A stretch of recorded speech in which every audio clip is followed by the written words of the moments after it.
Yesu ashimwe. Imana ni nziza kandi ibihe byose. Imana ni nziza kandi ibihe byose. Yego, abadive bajya bagira udukoryo twinshi. Nshaka navuga ngo isabato nziza, umunsi w'umunezero, isabato nziza, mukirakaye, isabato nziza, umunezero murakaye, umunsi w'umunezero, kugaruka kwa Yesu, ihame ridakuka. Tugira twinshi rero. Abaririmbyi barakoze kandi namwe mwakoze kuza.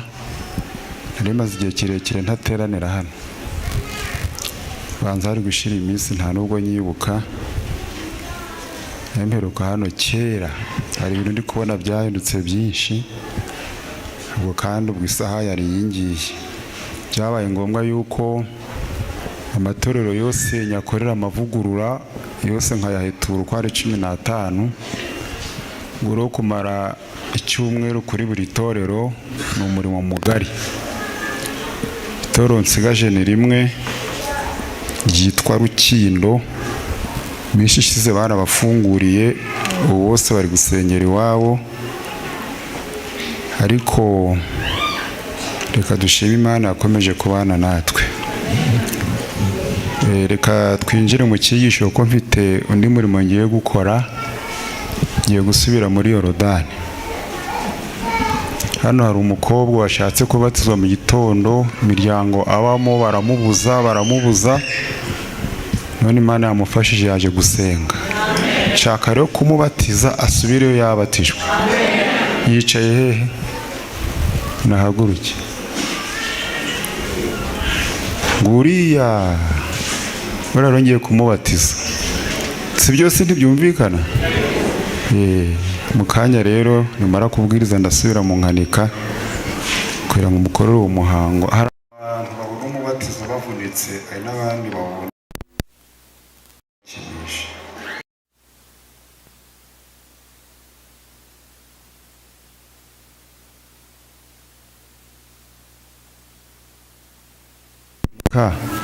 Akaba yiteguye abashyitsi ko nabatijwe, ndasubira mu bwe ngo nto nabatijwe, ntibirarangira. Numva impuhwe ziraje. Ku bw'aba babiri rero ndasubira muri Yorodani. Tugiye kureba amagambo aboneka mu gitabo cy'ibyakozwe n'intumwa. Murambure ibyakozwe n'intumwa. Abafite Bibiliya muzirambure, abatazifite kandi ubwo nuko baratega amatwi. Mperutse gukora amavuna mu Rusagara, mbatirisha abantu 16. Mpamagara inshuti yanjye y'i Kigali, ndababwira nti hari abantu 16 biteguye kubatizwa kandi bakuru, none wampaye Bibiliya. Aragenda atanga 160, azana Bibiliya 16. Narazizaniye n'imodoka ye. Igihe nari maze kuzibona, mbona bizera nabo bari gusuma ngo nzibaye. Ndababwira nti rero niba muzishaka mujye ku murongo nawe mbabatize nzibaye. Izi ni izabaratizwa uyu munsi, niba uyishaka nawe tonda umurongo. Uzi kwifuza iby'impinja uri umuntu mukuru. Ibyakozwe n'intumwa igice cya 10 ni igitabo cyitwa ibyakozwe n'intumwa. Ni igitabo cy'ibikorwa, ibikorwa by'intumwa. Mu Gifaransa ngo ni actes des apôtres, iby'intumwa zakoze. Igice cya 10 mu twamagambo rukuvuga ngo iki niba mwahageze. Marayika abonekera, yari yakubonekera ko mutari kwikiriza, yari yakubonekera. Hariho umuntu w'i Kayisariya witwaga Koroneliyo, umutware utwara umutwe w'abasirikari wo mu ngabo zitwa Italiyana. Uyu muntu nta nubwo yari umusirikari wo hasi, yari umusirikari utwara abandi. Italiyana bisobanura Ubutaliyani. Ubutaliyani ni umurwa mukuru w'ikihe gihugu?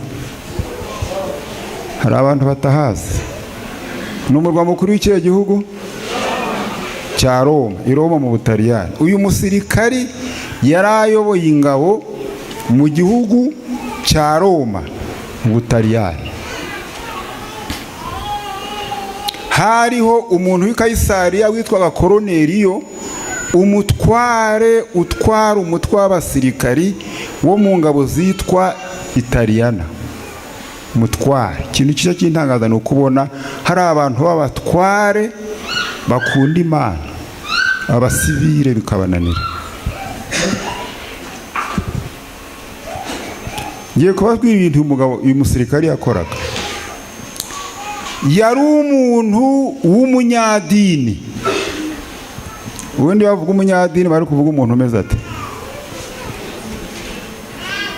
Umunyadini n'umukirisitu batandukana bate? Kwajya batuka abantu ngo barana abanyadini. Ugiye ku idini ngo ni iby'idini, ngo ni gahunda z'idini. Idini mu ndimi z'amahanga nibyo bita religion. Mu Kigiriki ni religare, ni imyemerere. Nuvuga ngo yari umuntu ukomeye ku mahame yemera yigishijwe. Natwe turi abanyadini kuko hari amahame y'idini dukomeraho.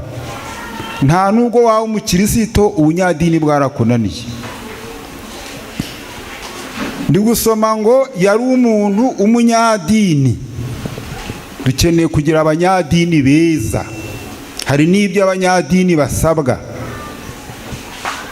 Ni igiswahili ubundi. Dini ni igiswahili.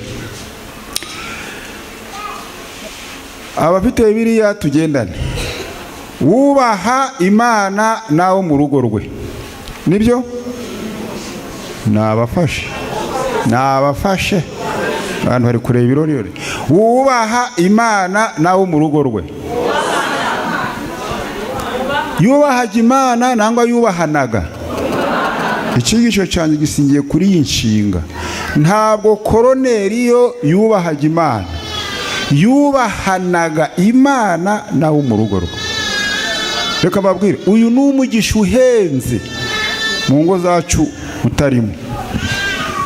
Hano hari abantu benshi bubaha Imana, ariko kubahana Imana nawo mu rugo rwawe. Uyu mugabo yari afite umugisha abenshi twabuze. Ngiye kubabwira ibimenyetso bigaragara. Buri muntu wese urahanga afata agakaramu, udafite n'ikaramu ajya araterave. Ibintu ngiye gusoma bigaragaza ko urugo rwawe harimo kubaha Imana. Ujya uravivura uti iki ngiki wanjye kirahari, kuko uyu munsi ni Isabato ya Mifemu, ndibanda ku by'umuryango nyine. Uyu mugabo yari umunyadini, akubahana Imana nawo mu rugo rwe. Ngiye gutondeka rero. Urajya uraterave ngo iki ngiki iwanjye ndakibonye kirahari. Ninsoza ureba amanota ubonye. Ari abana birabareba, abakecuru birabareba, abagabo n'abagore birabareba, abasore n'inkumi birabareba. Urugo rwacu, urugo rwanyu, urugo rwanjye, urugo rwawe, ibintu bibamo. Icyambere kiranga uzapimiraho niba iwawe, iwanyu, aho muba harimo kubaha Imana. Icyambere abakecuru batangiye gusinzira mama rero. Hari ababigize umwuga badashobora kugira zero. Ibintu by'ubushuma gusa. Kandi hari ibyo umuntu yakora bakareba. Hari ibyo wakora bakareba. Ariko sinabaveba, ubundi barara bareba, ubundi si barara bareba. Hari imyaka umuntu ageramo, agakanguka akareba ibitotsi byabuze. Iyo umuntu ari gusaza iyo myaka yigeramo, rero nabo barara bareba nuko mu gitondo hari n'abazindukira mu materaniro kugira ngo baje gusenga ubundi siko yarari kureba yakora iki bakagira burangwa akunda niba ture bwahe yabuze ibitotsi none abyutse arajya hehe mukagira burango ni umwuka wahe kwari umubiri wamunaniye ubundi igihe naryamiye wareka nkajya gusenga. Icyambere uzapimiraho ku rugo rwawe rushobora kuba rurimo kubaha Imana. Nubona umugabo wawe, ukabona umugore wawe, ukabona abana wabyaye, ukabona papa wawe na mama wawe, hari isaha mu rugo mwumvikanye baribwirije utabakanguye utabakomangiye bagiye muri saro kugira ngo mwese musengere hamwe mu gitondo. Uzafata ikaramu vivure arimo kubaha Imana. Nubona umugabo wawe cyangwa umugore wawe cyangwa papa wawe cyangwa mama wawe cyangwa abana wibyariye baribwirije, ntabwo bakomangiye ngo mubyuke, ukabona baribwirije bose baje muri saro kugira ngo muririmbe, musome isomo, musenge, mutambe igitambo cya mu gitondo. Fata ikaramu vivure iwawe harimo kubaha Imana. Niba ari na zeru kandi wandike zeri izinze, yandike zeri izinze. Icya kabiri uzapimiraho ko iwawe habamo kubaha Imana. Nubona saa 9, saa 10, saa 11, ko bahanga baravuze ngo abantu bose b'abanyabwenge mu isi n'abakristo mu by'Imana babyuka hagati ya saa 9 na saa 11. Ukabona acanye itara, warungura ukabona ari mu byanditswe byera. Ni umugabo wawe, ni umugore wawe, ni abana wabyaye, nanga nababye, ukabona hari amasaha abacanye itara ari mu byanditswe. Fata ikaramu vivure, inzu yanyu arimo kubaha Imana. Mumaze kubona ngahe kuri abiri? Uyihe nta bakubwiye ngo kontorora undi. Nta umukanguye, nta n'icyo umubwiye, ukabona aribwirije, hari amasaha abyukamo. Kuba saa 9 nabwo saa 11 aba yicaye ahantu acanye itara ari mu byanditswe. Ujye urwo rwawe, iyo nzu yawe arimo kubaha Imana. Icya gatatu nihuta, nujya urabona urugo rwanyu aho muba, abo mubana abari bo bose, yaba ari kaka, yaba ari mubyara wawe, yaba ari so, yaba ari papa, yaba ari mama, yaba ari mugabo wawe, yaba umugore, yaba ari umwana, ukabona ku wanyuma bari gushishikara ngo isabato y'Imana idakandagirwa, mukabona wese arahangayitse ngo bashyire ibintu kuri gahunda, isabato y'Uwiteka yubahirizwe. Fata ikaramu vivure, urugo rwageremo kubaha Imana. Naho niba bitabamo bandike zeri izinze. Maze kuvuga bingahe? Umaze kubona ngahe kuri 3? Hari abantu barabona zeri izinze ku 10, ariko Mana ya. Icya kane, nujya urabona urugo rwanyu ahuba urarana nawe uwo ari we wese mubana ntarobanuye, ntatondetse byiciro, ukabona arabyutse kare kare, ugiye wa mugabo we, ugiye wa mugore we, ye mwakubyutse ati ngiye mu materaniro, utamubyukije, ukabona aribwirije agiye mu materaniro yo kuwa mbere no kuwa kane. Fata ikaramu vivure, iwanyu harimo kubaha Imana. Icya gatanu,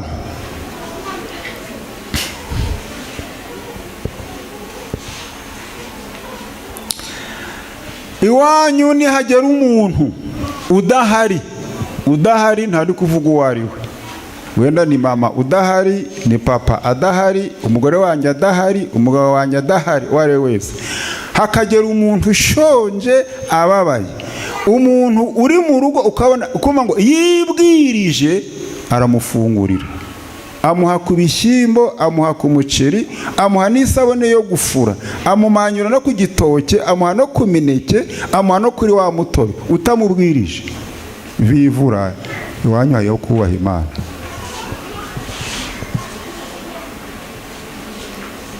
ndabona avuga byinshi. Tumaze kubona bingahe? Umaze kubona ngahe kuri 5?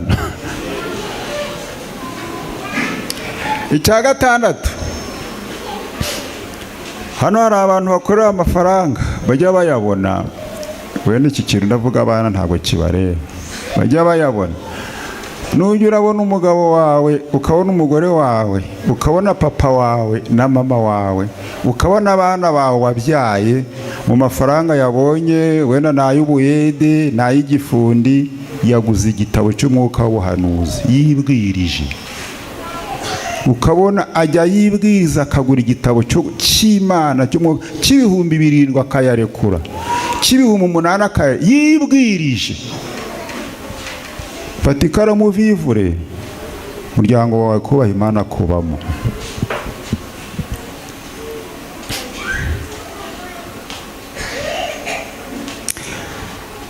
Icya kangahe? Icya gatandatu, icya karindwi. Icya karindwi, hari abari kwandika mu mutwe n'abari kwandika ku rupapuro. Buriya heza ni hera, kwandika mu mutwe no kwandika ku rupapuro aheza ni ngo hose ni heza. Icya karindwi, Mana ya Aburahamu na Isaka na Yakobo.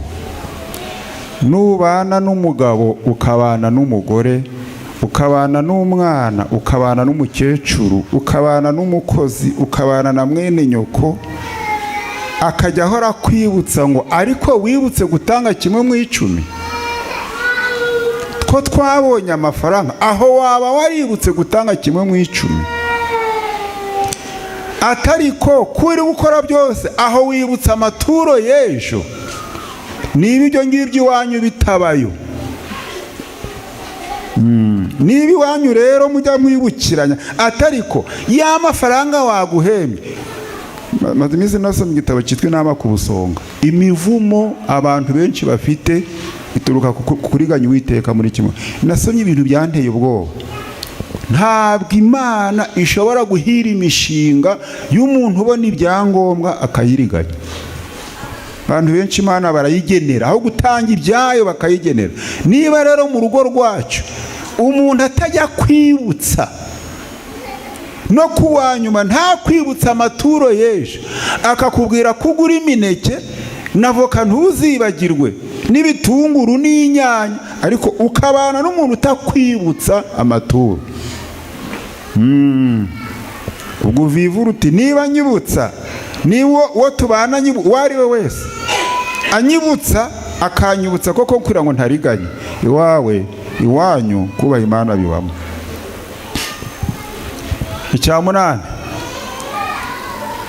niba urugo rwacu tubamo, inzu yacu tubamo, aho dutuye, uko twaba turi kose, abantu bahakunda, ari urugo rugendwa, twakira abashyitsi.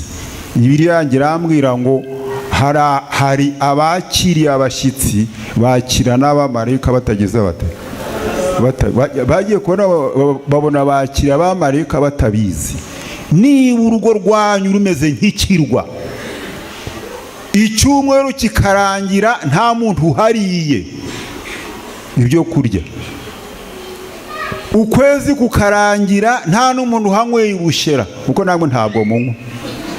N'abantu barangiye kandi aragenda hera umuntu akamari ukwezi kose ataranywa ubushera bwiwe, kibwira ngo urahari, urahari. Ubu rero abagiye kuzabwira abantu ngo ndashima Imana ko mwakurangiye mpari. Yararangiye kera ngo arahari. Si umuntu uri kubura n'agasururu ubundi azaboneke. Abikiga barabeshya ngo baratwigishe muri temperance ngo amazi ni meza. Gusa si ngo ni meza ngo afite akamaro yonyine. Amasaka siyo. Abantu bazi gusobanura ibintu rero ngo bari mu mwuka. Niba rero urugo rwawe nta bashyitsi baruzamo, kwezi kugashira, abiri agashira, atatu agashira, nta bantu baharara, nta baharya, nta bahagenda, ntabwo byemewe. Icya 9 nibyo. yewe icya cyenda kirakomeye. Iyo ibyo mupfuye ukabona uwo muntu mwagonganye ari gukora ibishoboka byose ngo mwiyunge mwikiranure, burya iwanyu harimo kubaha Imana. Ntabwo ashaka ko ibindi bikomeza kuba gutyo, ashaka kuba umwe n'amahoro byagaruka mu rugo. Ntaterera iyo nzu irimo abo bantu bashaka kwiyunga kandi bigakunda, naho abashwana bakagira ibintu bagonganaho bakarekera iyo. Ntabwo Imana abantu hameze gutyo. Narasomye ngo iyo abantu bagonganye bakikiranura bigakira, nicyo kintu gituma abamarayika bafata inanga bagacuranga kubera ubumwe bugarutse. Niba iwawe rero ahuba ugongana n'umuntu akagenda uko nawe ukagenda ukwawe mukazongera guhura, ntuzabishinga Imana irahaba.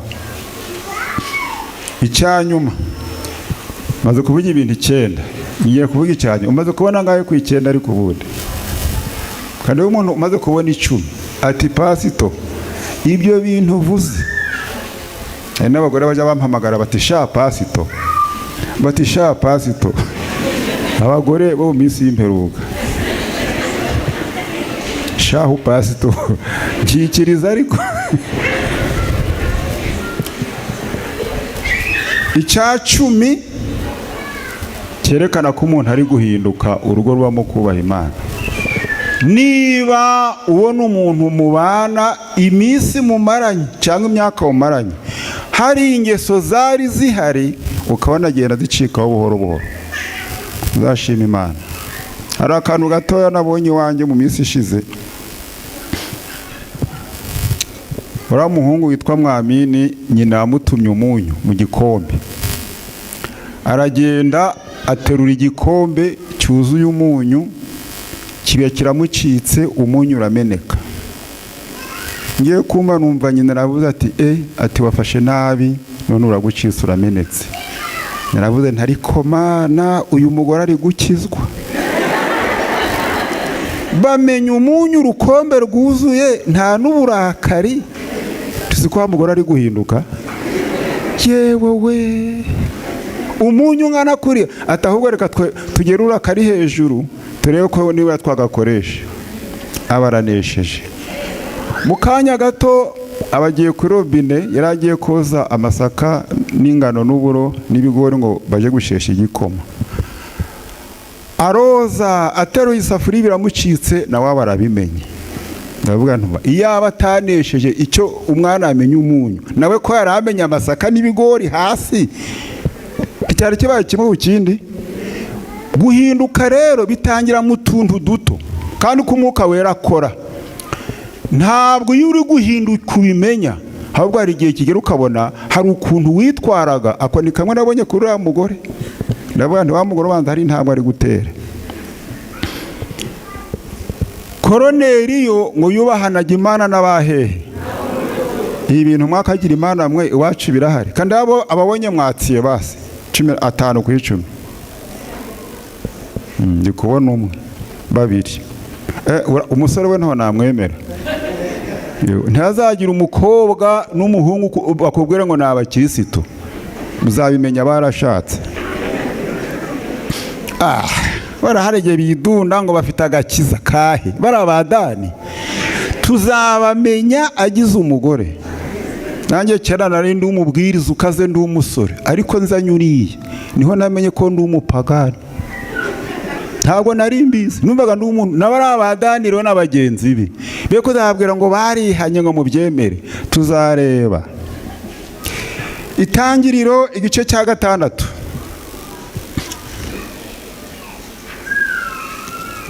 Itangiriro igice cya 6. Harabarabona mu itangiriro batinze. Itangiriro naryo riri kurera.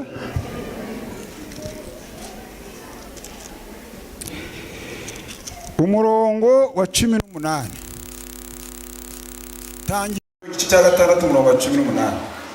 Ariko nzakomeza isezerano ryanjye nawe, uzinjirane uzinjirane muri iyo nkuge n'abana bawe n'umugore wawe n'abakazana. Mbega umugisha udasanzwe. Nowa yinjiranye mu nkuge ubwe n'umugore we n'abana n'abakazana. Muri iki cyumweru nimba ishobora nzabigisha ibintu byihanisha abagabo, ibyihanisha abagore, ibyihanisha abana, ibyihanisha abakazana n'ibyihanisha ba nyirabukwe. Ibintu bituma abantu nk'abo bihana. Uyu mugabo arabwiye ngo injirana mu nkuge wowe ubwawe n'umugore wawe n'abana bawe. Uyu mugabo yabonye umugisha uhenze wo gukizanywa n'umuryango we. Nawe itaranditse ngo Nowa ahabanye na Loti winjiye mu ijuru ari inshike. Loti azajya mu ijuru ari inshike, atagira umugore, atagira n'abana. Ariko Nowa we yagize umugisha wo kubona ubugingo n'umuryango we. Somo rero uko turayisanga ku gice cya 7 umurongo wa mbere. Kitangiro nanone. Uwiteka abwira Nowa ati injirana mu nkuge n'abo mu nzu yawe mwese. Haleluya. Mwese. Twaharanira umugisha mwakagira Imana. Uretse ko bitoroshye. Imana iramubwira ngo injirana mu nkuge. Injirana mu nkuge n'abo mu nzu yawe mwese, kuko ari wowe nabonye ukiranuka mu maso yanjye mu biki gihe. Reka kuri amanywa y'ihangu Imana iduhiye impano ikomeye ariko ihenze. Umugabo uri hano, umugore uraha, umukecuru, umwana. Duseye Imana kugira ngo imiryango yacu twubahane Imana twese mu izina rya Yesu.